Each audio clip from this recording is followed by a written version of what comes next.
मुरादाबाद सदर कोतवाली में आने वाले त्योहारों के पेश नज़र एक अमन इजलास का इनेकाद किया गया, जिसमें सीओ सिटी के अलावा अफसरान और मोअज़्ज़िज़ीन शरीक थे।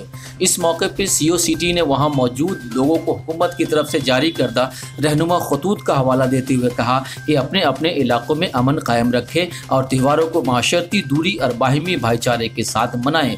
जबकि इजलास में मौजूद लोगों ने उन्हें अपने अपने इलाकों की परेशानियों से भी आगाह किया। ये तमाम त्यौहार और तमाम अहम आयोजन जो थे वो निकल गए, लेकिन पूरा शहर सिविल लाइन की वजह से खुदा हुआ है। जहाँ बीमारी से इंसानी ज़िंदगी बचानी ज़रूरी है, वहीं हादसों से भी बचानी ज़रूरी है। आज रिक्शा पलट रहे हैं, स्कूटर मोटरसाइकिलें पलट रही हैं, महिलाएं औरतें गिर रही हैं और चोटिली हो रही हैं। हमारा आपसे निवेदन है, सही बात है कि इससे आपका मतलब नहीं है, लेकिन अगर आप गंभीरता के साथ में रिपोर्ट अपनी जिलाधिकारी को देंगे तो वो जरूर इस पर कोई ना कोई विचार करेंगे।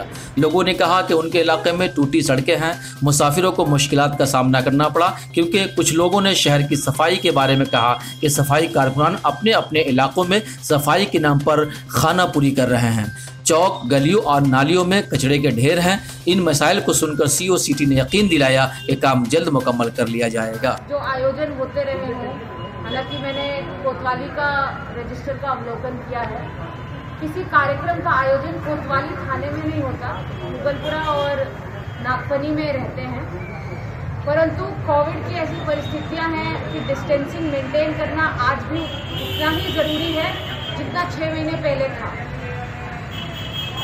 और यकीन मानिए, जब तक वैक्सीन नहीं बन जाती, जब तक इसका कोई कंक्रीट इलाज नहीं आ जाता, तब तक ये डिस्टेंसिंग जो है वो हमारे लिए उतनी ज़रूरी है जितने हमारे परिवारजन हैं। अगर हम कहीं से इन्फेक्ट होंगे तो निश्चित तौर पे हम अपने परिवारजन को, अपने घर के छोटे बच्चों को, अपने घर के बुजुर्गों को प्रभावित करेंगे। बस अब तक के लिए इतना ही। एक नई खबर के साथ, एक नए अपडेट के साथ फिर आपकी खिदमत में हाजिर होते हैं। मशरिक न्यूज़ के नाज़रीन, शब बख़ैर।